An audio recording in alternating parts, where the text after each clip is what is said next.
afternoon tea and coffee break.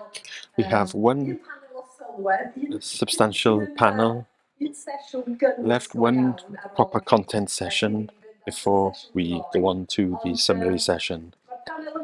This panel have come together and there have been a number of references already during the day, haven't there? Not only to social media, but also to the media in general. So it's very appropriate that we have a panel focusing on football and the contribution in the context of minority languages. So I'm going to hand over immediately, well, since everyone is using their academic titles, Dr.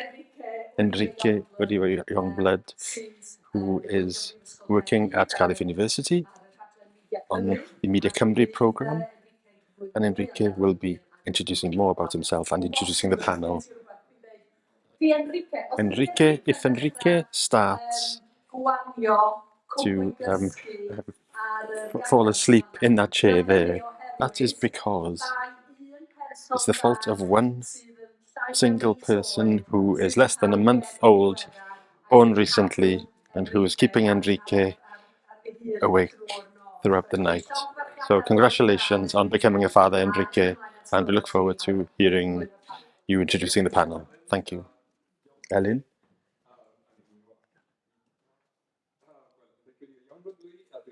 I work as a research fellow on the Media Cymru project at the Centre for Creative Economy in Cardiff University. And I'm very pleased to have the opportunity to chair this panel with Maina, Gars, who is a former footballer,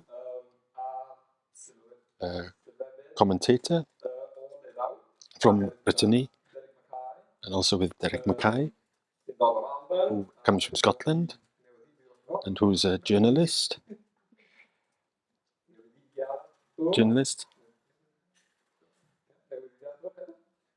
and a commentator too. And we're also joined by Iolo Cheung, who comes from Wales, and he is also a journalist and commentator. I tried to practice saying the word, and it was perfect until 5 minutes ago.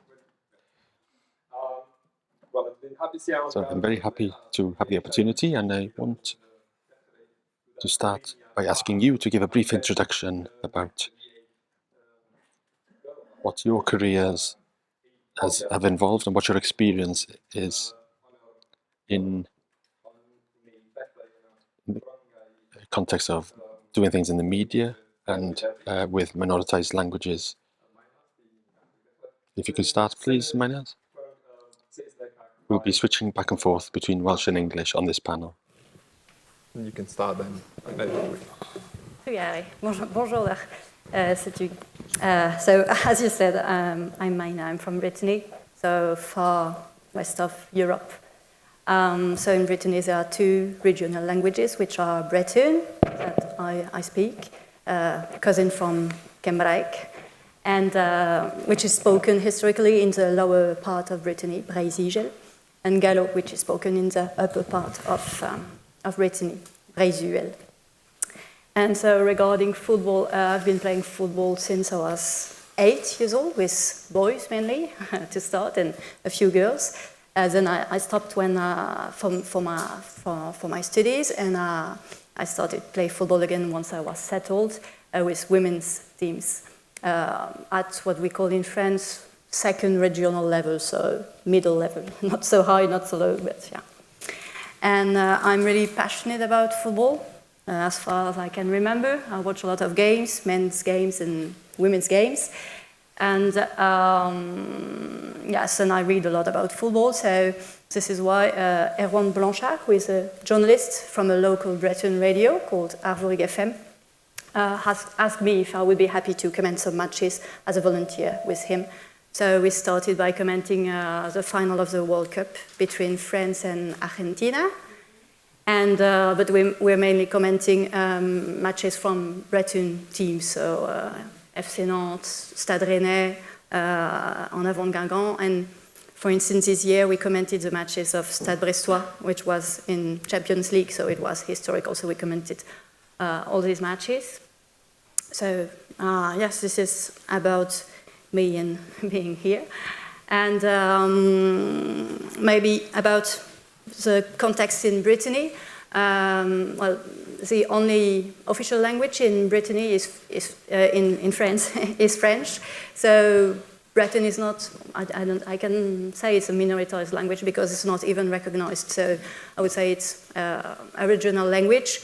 And the direct consequence of this is that the number of people speaking Breton is decreasing very rapidly. Today there are 107,000 people speaking Breton, and it's half, in 6 years, we lost half of the people speaking Breton, so it's huge.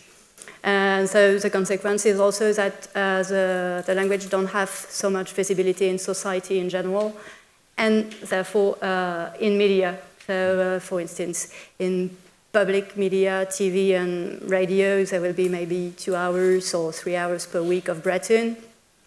In regional newspapers, you will have one article per month or per week, so it's very rare. So they don't cover football or sports because they don't have time. They will cover more local news or cultural news. But there are a few of full Breton-speaking medias, which are all non-profit organizations. So you have, for instance, and so they do cover football because they have all day to speak about a lot of stuff. So you have, for instance, a web media which is called Brezo Web, and they did comment live some final of the Breton Cup, so with images and comments in Breton. And so, as I said before, there is also the radio. So.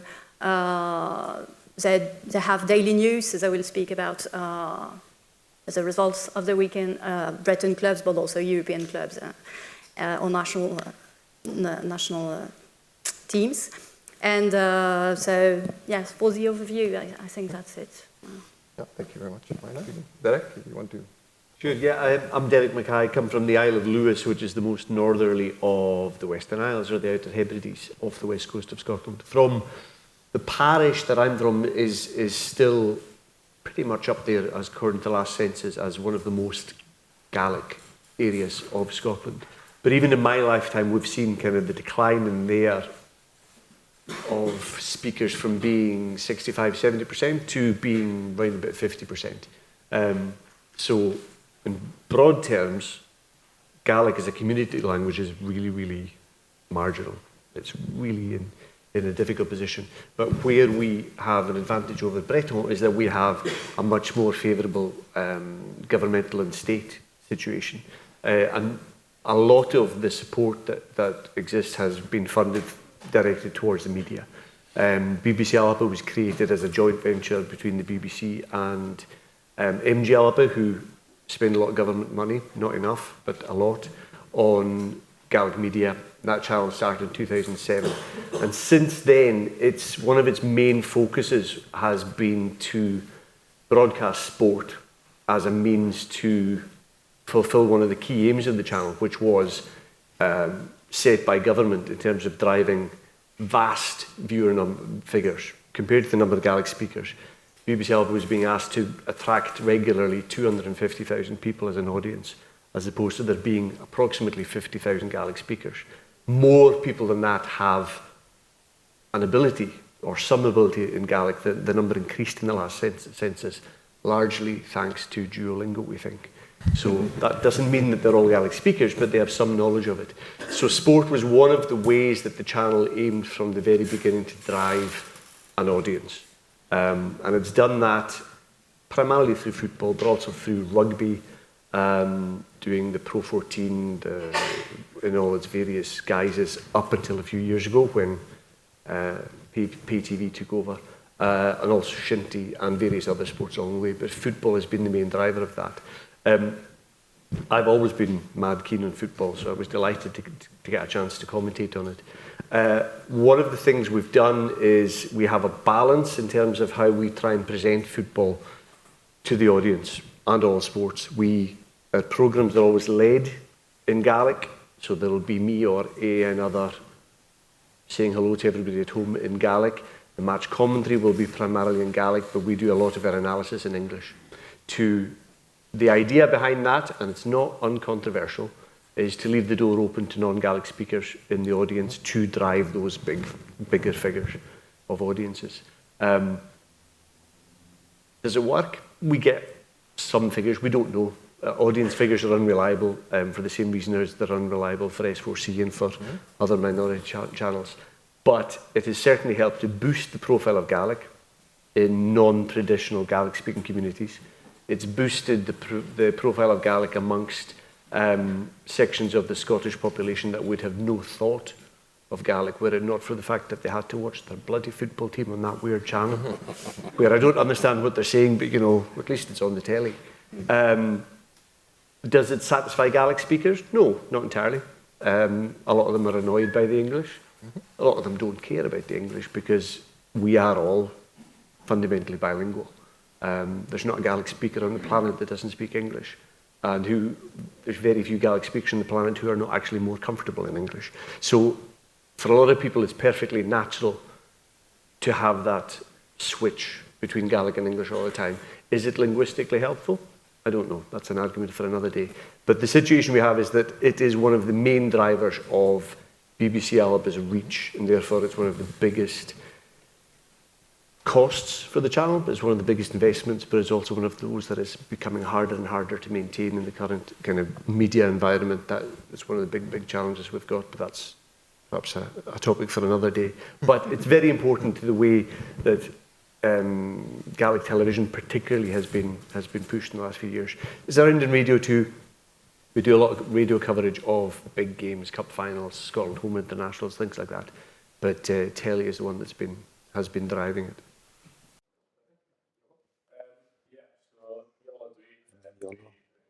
I work as a journalist for the BBC in Wales. I've been doing so for almost 9 years now, and I'm a general journalist covering general news on the whole, not sports news or sports journalism, although lots of people think I do. Before that, I worked for Golwg, and Golwg 360, the Welsh medium paper and online magazines.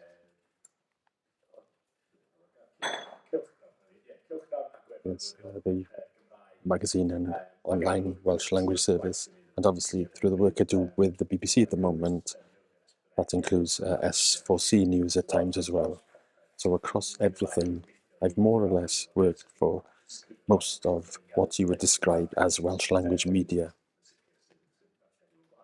Certainly who broadcast in various ways. How is that relevant to sport?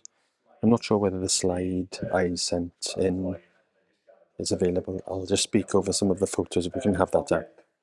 But yes, when I was invited to this event, first of all, there was a suggestion for the name of the session, which is the importance of football on minority broadcasters. I'd thought initially that, as we've heard a lot of the conversations today, the conversation about, well, how does the language help football? What role does the language have in football? And I thought as well, I've never considered it the other way around. How can football help the media, the minority language media? So where would the minority language media be if it wasn't for football? I'd never thought of the question in that way before. So I did think about it in that way. And yes, it's interesting. I'll skip over this one onto the photos because, as you can see on the left, there's just a couple of examples there of stuff I did with Golwg. And yes, that was a period where I started working for them in 2013 as a young correspondent, and I had some freedom to go where I wanted to do some things. I was eager to report on sport, such as the national football team. As it happens, it was quite a good period to start doing so. But what I found was that there was an opportunity, and that there were opportunities for us going to press conferences, following the team's games. and also that the audience had started to respond positively to the coverage that we were providing of the national team. Very often we had the players on our front covers when there were international games coming up, and readers appreciated the content. What we also noticed was that the Football Association of Wales also were very amenable to that happening. I would turn up to the press conferences. As you have in these settings, there's a pecking order, isn't there, of who are the media who can go first.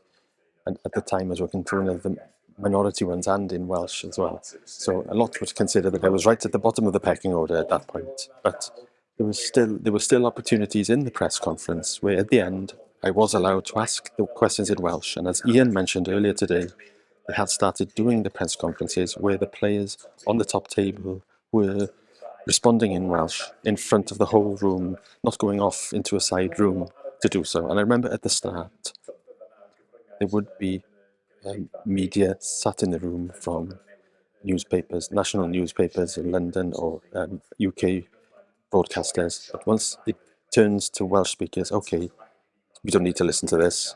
And they start chatting amongst themselves, cameras off, etc. Because that wasn't important to them. And therefore, I always hoped that that player would say something really interesting that no one else would be able to cover because they disappeared and only the Welsh media got it.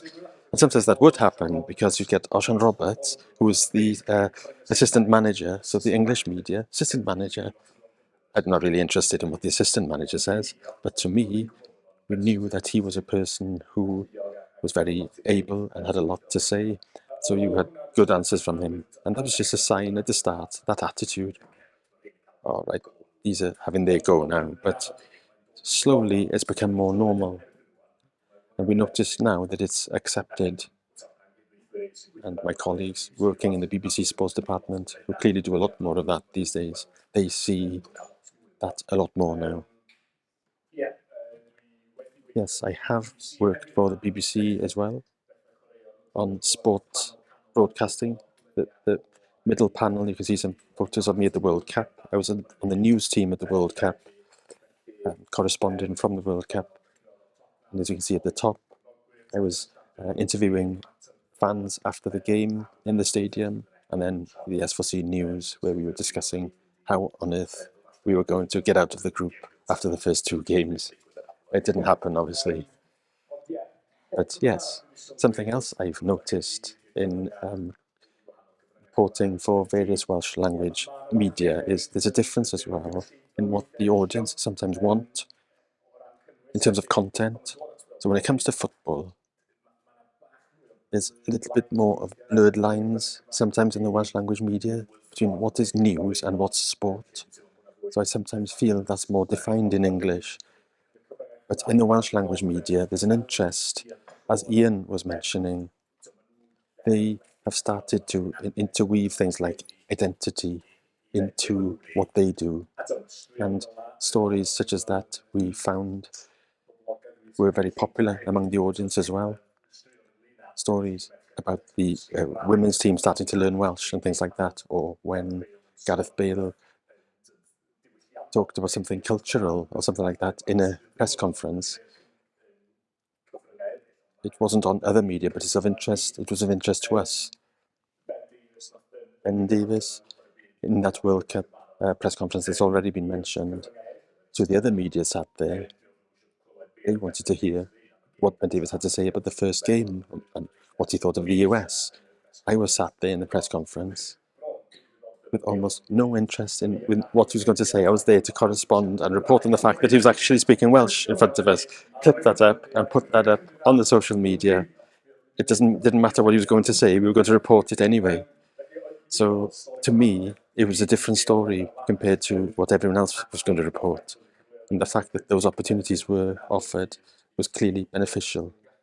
If I can, Derek has mentioned what happens with football and people who don't speak the language.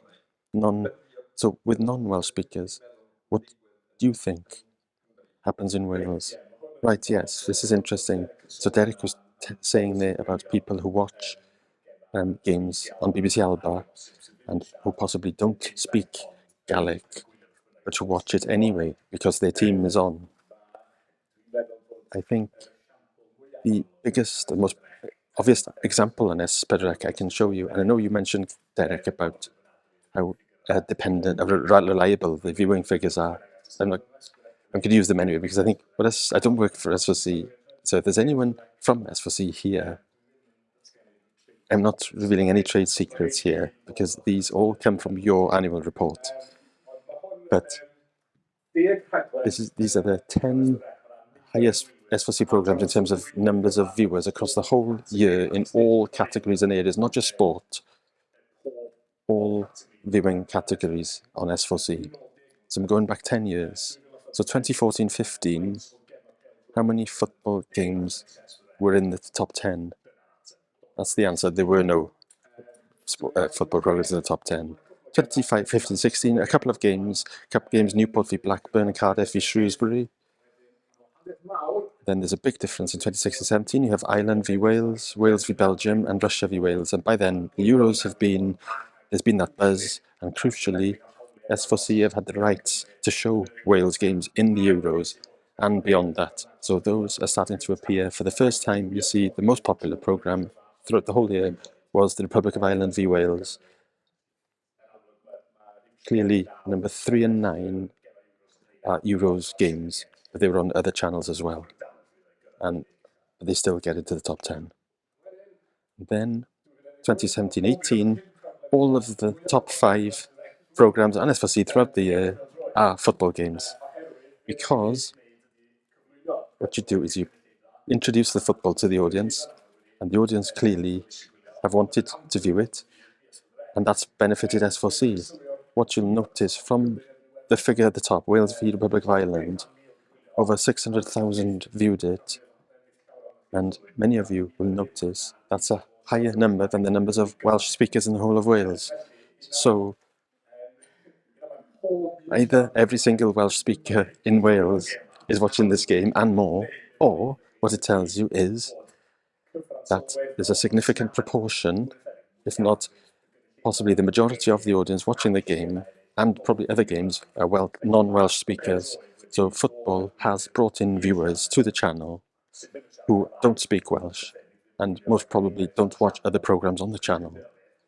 And as such, football has certainly benefited the Welsh language media. I'll skip through these. 2019 again, 4 games in the top 10. 2019-20, only 1 in the top 10, Wales v Hungary. COVID obviously struck towards the end of that year. There's 1 domestic game there as well, Partick Thistle against Connors Quay.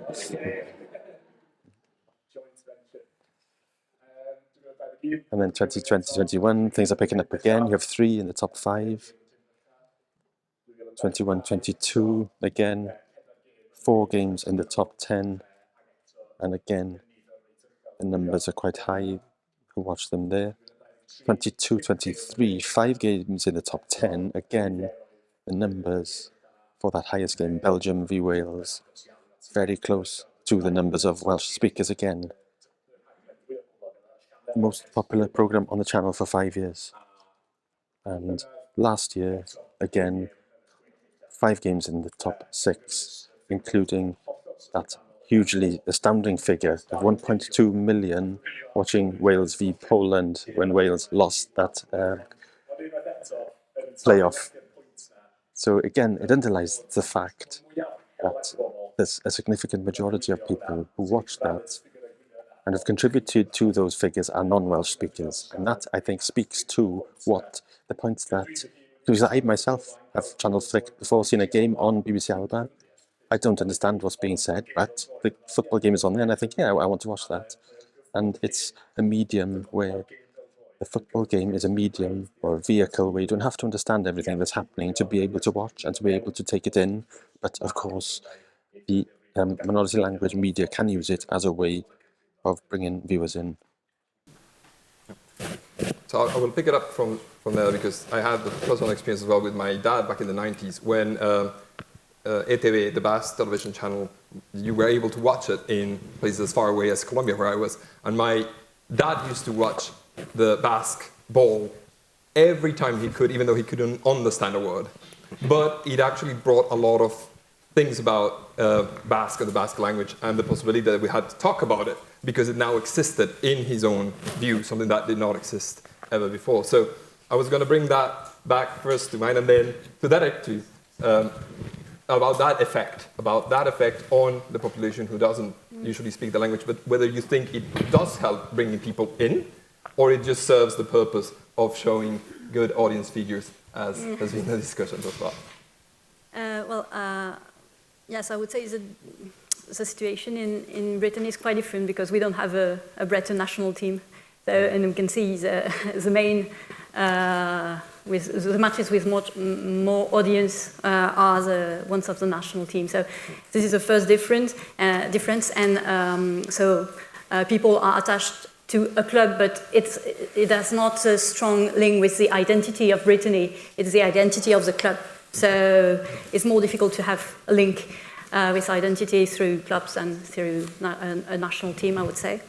And also the other difference is that there is no matches broadcasted on TV in Breton. There used to be a long time ago, but there is not now. So you have to. It's a strategy. If you want to watch a game in Breton, you put on the TV, turn off the sound, put on the radio. So there is a few people doing this, but it would be the solution. And I think we have to communicate maybe more on the fact that it exists, that people can do this. But as I said, radio is a non-profit organization. It's small economy, small teams, so that they don't really have time to work a lot on communication and let more people know that this offer exists. So I think it's really where we have to work more, so that, for instance, parents who have their children who are in Breton school can do this, like put the match of Stade Bressois on TV, turn off the sound and put the radio on. But we have to communicate a lot to reach this, so it's quite hard. I think even in the Scottish context, it's not dissimilar in some ways in that football particularly has been used to drive viewing figures to achieve the aims that they're placed in front of the channel. But the flip side of that is, I still remember probably about 1985, probably the Rouse Cup days that Alan will remember Scotland playing England at Wembley in the tail end of the home internationals kind of era, and listening to a couple of those games broadcast in Gaelic. Which was a real kind of a novelty. I hadn't heard it before, and then for years it didn't happen again. Mm-hmm.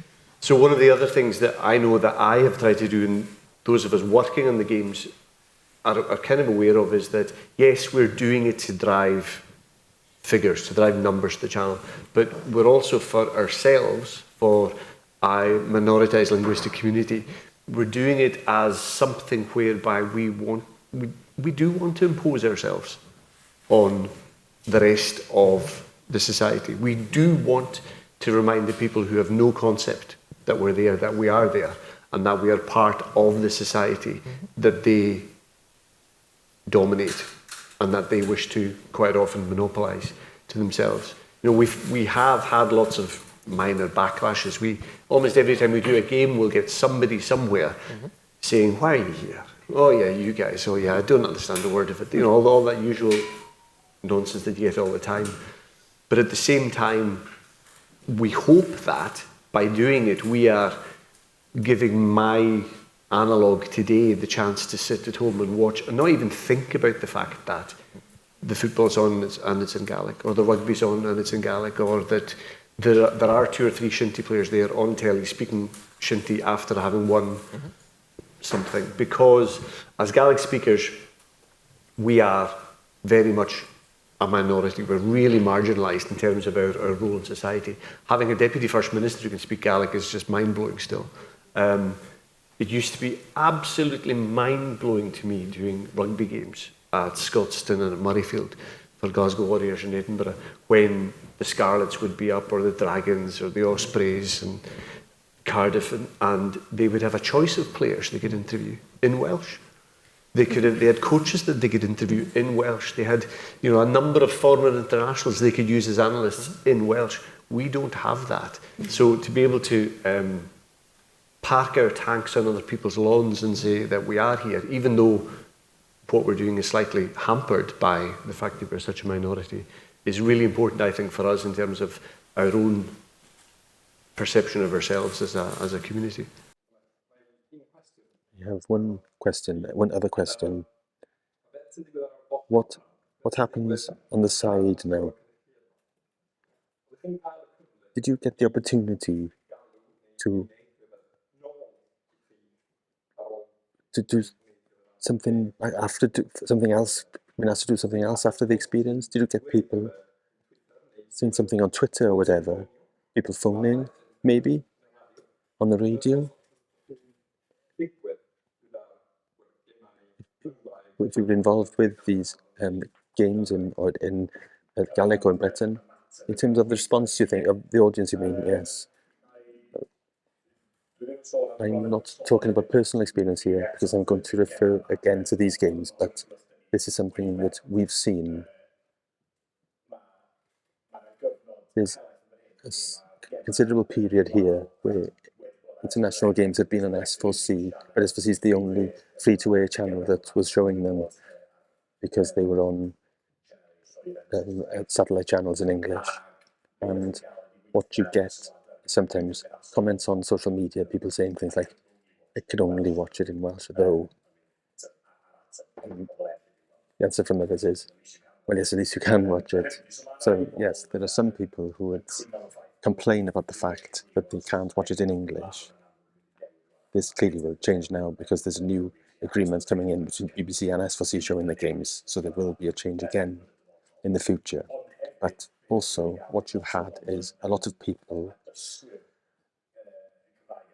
Welsh learners, for example, people who don't really speak a lot of Welsh, who've also been saying things. So this is all anecdotal, but lots of people who've said that watching the games in Welsh has helped them learn Welsh, that helps them to hear it in a setting where they can watch football and they can pick up some Welsh. But also, I've heard some mention it, although there's an option now to watch games in English again on the BBC, clearly you're going to get some of the audience now saying, I prefer to watch it in English, but there's possibly a proportion, we'll see how many, will want to continue to use it in Welsh, although maybe they're not fluent, for the reasons that they want to practice the language. So that's something we have seen people mention. In terms of the response that we're getting, yes, that's something I mentioned. The Welsh-speaking audience appreciate when we do stories around sports issues. They're not always just about the result and the score and what's happening on the pitch. They're things that happen around that. And that's something certainly that the audience who are Welsh-speaking appreciate. But yes, there are other examples as well of programs where the non-Welsh speaking audience has been tuning in to Welsh language media because of football and what football offers. Sgôr, for example, there'll be some people who remember back in the 90s when Sgôr was covering games from La Liga, Serie A, and they were the only ones showing them. So you had an audience across the UK watching a Welsh language programme because they could watch these programmes, these games. If you think of the current situation, Sgôr is the only channel showing the Welsh Premier League. So if you follow that league, then that's how you watch it, whether you speak Welsh or not. There are programmes as well that have resulted from, again, I'm going back, I'm bouncing around now, going back now to some programmes we've seen on S4C, for example, things that are football adjacent, so to speak. It was mentioned earlier, Aaron Ramsey's wife, having a cookery programme. You see other similar reality programmes, Ollie and Tanwen, Ollie Cooper, who plays for Swansea, and his wife, Tanwen, who presents the weather on S4C. We're going back a few years, now a couple of series. You'll see Say, ex-wife of Dibriel Cisse, who played for Liverpool. She's a Welsh woman from North Wales. She did a programme. So there are things like that as well that bring people in because of the interest, and they're not just about the football itself. They're things that are obviously related to it. Oh, Maina? Yes. What is then that situation like, that response by the audience? Do you get a lot of response by the audience for? No, I can say we got a lot of response. We don't know how many people are listening when we are commenting the matches, but the last experience we did, it's for the last game of Stade Brestois in Champions League. It was against Real Madrid. Mm-hmm. And so what we did is comment live in a pub. Mm-hmm. And so there were about 40, so it's a smaller level, but there were about 40 people in the pub, so it was nice. And everybody wasn't speaking Breton. Everybody don't speak Breton, but they came with their children who speak Breton, so it was very nice. And at least we had this connection with the audience, so which was very nice. And I think also it can help to communicate on the fact that we are commenting matches on the radio, even if it's not in live in a pub, but maybe like this, more people will know with time that we're doing this. And I think maybe something also we could do to develop Breton and football, or sports in general. It's maybe comment on sports that are not really broadcasted, so smaller sports, handball, basketball, with local teams, or maybe also women matches, which are not so expensive. So I think it could be a solution, but once again, you have to have a lot of energy to do this, because when I work with the journalists on the radio, when they comment matches on the evening, they are almost doing this in addition to their full-time jobs. It's because they're passionate, so they're almost doing this as volunteers. So asking them to do an effort to go for other sports or other games, it's a lot for the teams. I think one other thing that there's a fundamental difference as well. Talking about the media, we all focus on television and more social media, but there's a fundamental difference when you're doing radio, when you're doing television. Mm. You know, I do a lot of radio as well, and for me it's an entirely different prospect when I know that everybody who is tuned into what I'm doing is listening to what I'm saying, not simply turning down the volume and watching the pictures, or doing the crossword and looking up when there's a goal. You know, it's an entirely, because it's a different medium, because it is entirely language driven, you feel like you are broadcasting to your community then. As opposed to when you're doing it on the television, you're aware that people are just dipping in and out. Even then, I like to try and give the Gaelic speakers something extra. You know, save some of the good stuff for the people who can understand what I'm saying. As you know, just put the wallpaper out in English. I'm not sure I managed to do that, but I think in terms of trying to get audience warmth and buy-in from your traditional audience, your community audience, I think it's really important to try and cater to them, reach out to them while you're doing it. I mean, when you do that bilingual thing, it's natural for us to do, but you're inevitably going to get a whole pile of feedback that you're not looking for, and that you don't want. And you were talking about Aaron Ramsey when he gets a tweet and gets slagged off for it. Well, who cares? That's not who the tweet in Welsh was for, and in a way, that's not who our programme is for. If you're going to just hate us because we're there, then, you know, that's fine, go and watch another channel. If you really want to watch Rangers against Breton in the Challenge Cup because they've gone bust, tough luck. You're going to have to do that on us. You know, and it is, anytime we've taken a step up in terms of profile, the volume of criticism and vitriol has increased as well. But it has gradually declined over the last 20 years nearly as it is that we've been doing it. So I think in terms of a normalisation strategy, to some extent, it is working. Maybe. Wel, dwi eisiau agor y maes, os ydych chi eisiau gwneud cwestiynau rhywun, yn cael y mic. Hello, Dr. Nina Jones from Cardiff Met, Media and Communications Lecturer. Thank you so much, that was really interesting. I'm not sure if this is a question or an observation, so I'll try and see if you can just respond to my observation.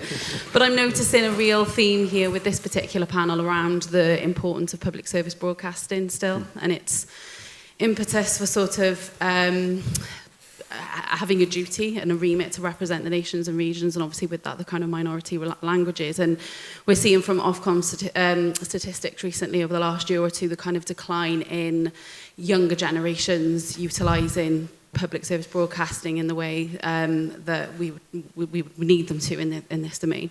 And moving on to kind of streaming and platform services, particularly around television now, especially. And we're seeing streaming platform services really starting to buy or take a bite of the apple in terms of sports broadcasting and live sports broadcasting now as well. So I suppose, I'm not sure what the question is here, but it's just around maybe a little bit of a way for the public service broadcasters really to keep the minority language coverage alive from what you've been demonstrating here. So thank you.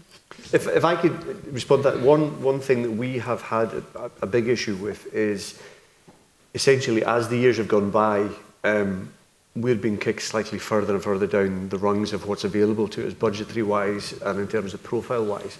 When nobody was caring about women's sport, we were able to pick up women's football, no problem at all. Now that people are caring about women's sport, it's harder. We're not getting as many Scotland women's games, for example. Even, it's a slightly telling tales out to school one. At one point, there was a very high-profile game that we were doing that was kind of a landmark sports-wise as well as language-wise. And we were going to be doubling up with a dual sort of coverage, Gaelic and also a red button English. And it actually transpired on the day that there was an attempt to take us off air and make it be English only, or primarily English, to just upend what had been happening up to that because of the prestige element. And with women's sport, for example, Sky are now interested again. The BBC are more interested in the Welsh, so it becomes harder. But I think one thing that minority broadcasters can still go for is live events. This is happening now. If you want to watch it now, you watch it with us. Streaming does make it harder, but it is still one way that it can be done. It makes it more and more difficult, I think, to do things like drama that you can dip in and out of, even comedy that people watch 2 minutes of.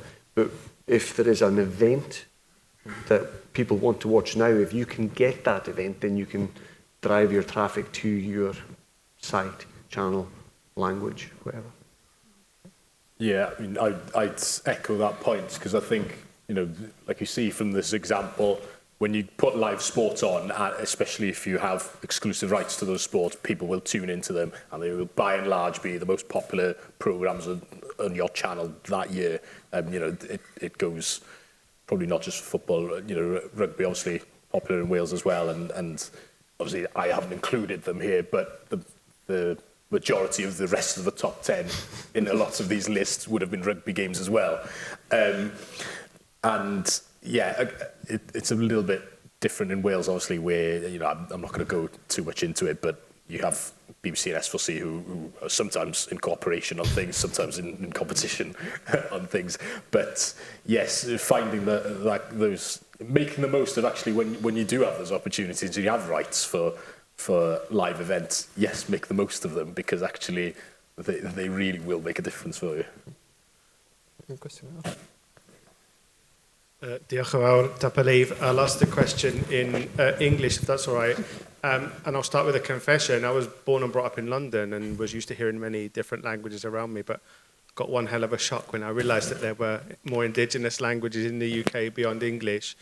And I'm a regular viewer of BBC Alapa, as well as S4C and the other channels. And in some of the work that I currently do, working with the Welsh Government on international relations, I'm aware that for some programmes for S4C that more viewers are watching from outside of Wales than inside Wales. And also the fact that I can watch BBC Alapa down here in Cardiff. So I was just quite interested to know, I can't imagine if the situation is similar in Brittany, but I don't know. How important is that, I think, for the channels to have viewers from beyond our borders watching? I'll chip in. I think it is important in terms of impact, potential impact, and it is important in terms of potential horizons.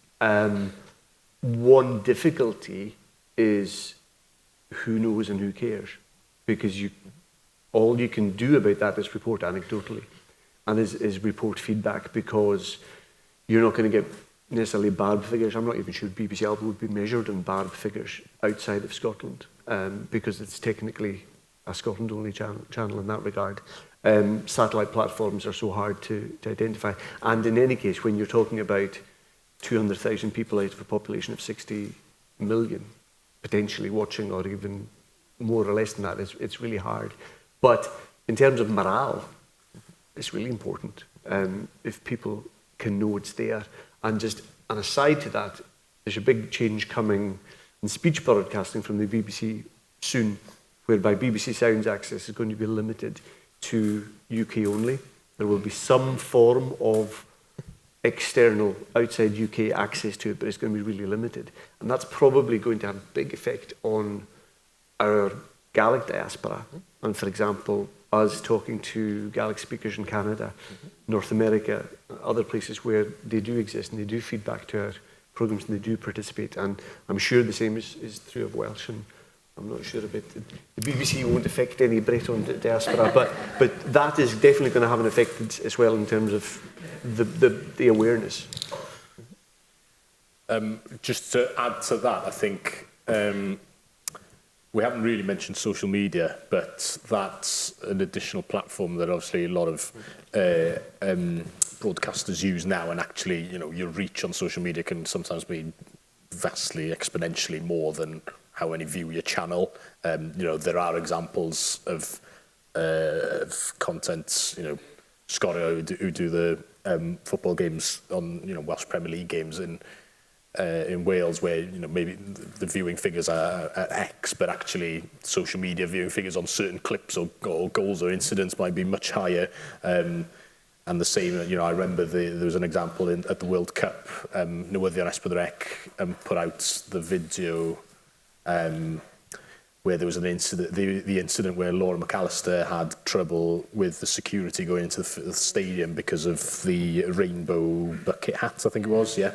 And that clip, I think, was viewed over 1 million times on Twitter within less than a day, which again, you know, so there's that's obviously a way to reach out to younger audiences, like you mentioned as well, that might not be following on traditional channels, and that's an outlet that you can use as well. Thanks very much to you for everything we discussed, and I think it's important to have media that are more national than we've had. At the end of the day, it was very nice to hear many things about how football and language live in the same place. So thanks very much to you all.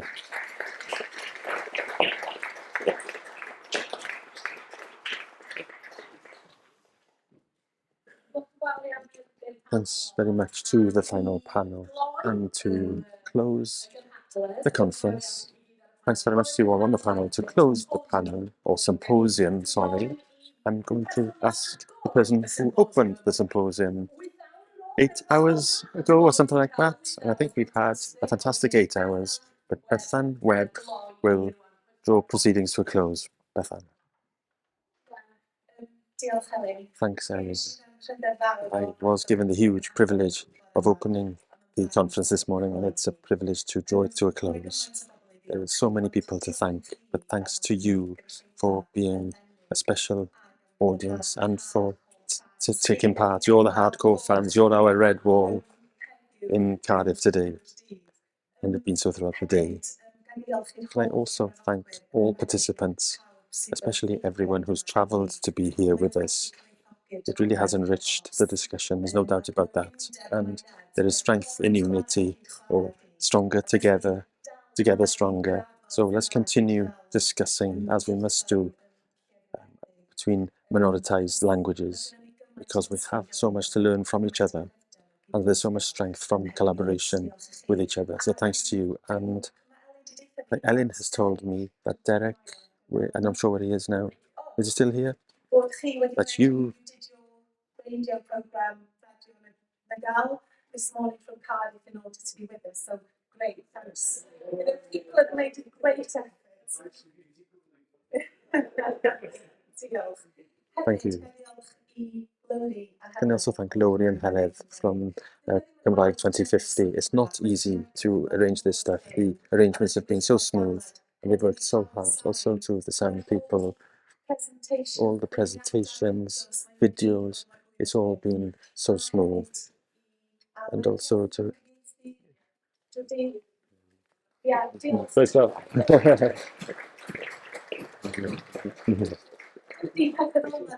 These things don't happen without all of the smooth organisation. Last but not least, it was your idea. We were so happy to be a partner, more happy. So happy to be involved in this important discussion. Thanks for inspiring us to have this symposium or conference here at the Earth Centre. What have I learned today? What I've learned is how important sport is to us, whether it's the national team, whether it's a club, or in the community. It's something that unites us, isn't it? And that's important to us as people, that there is something that unites us, and our language can unite us as well. So when you put the two together, it's such a powerful combination, and we need to build on this, because we are introducing the Welsh Education Bill hopefully in May, and we hope that there will be 1 million Welsh speakers by 2050. But we're not going to create new Welsh speakers in Wales, unless they are able to connect with something. If they don't feel that emotion and understand why they are speaking Welsh, then we're just creating people who are just learning a subject. But we want to create speakers who will use the language and who understand that language emotion and create a connection with their identity and with their country. And there's no better area than sport. Our national football team, our clubs, and all our community teams to do that. So let's continue to discuss this crucial subject, and I do hope that this is the start of a broader discussion. Ellen also says that ar y Marc, the Radio Cymru programme tomorrow morning on Radio Cymru is feeding back at 8:30 from this conference. If you get up early, do listen to that programme. Also, we are going to wander over to Coffee Co. We've booked a space there between 5 and 6:30 for us to be able to continue with our discussions and networking and to relax. So thanks very much to everyone. I've learned so much. A safe journey home to those of you not joining us at Coffee Co, but otherwise please do join us. There's so much more to discuss, and thank you very much.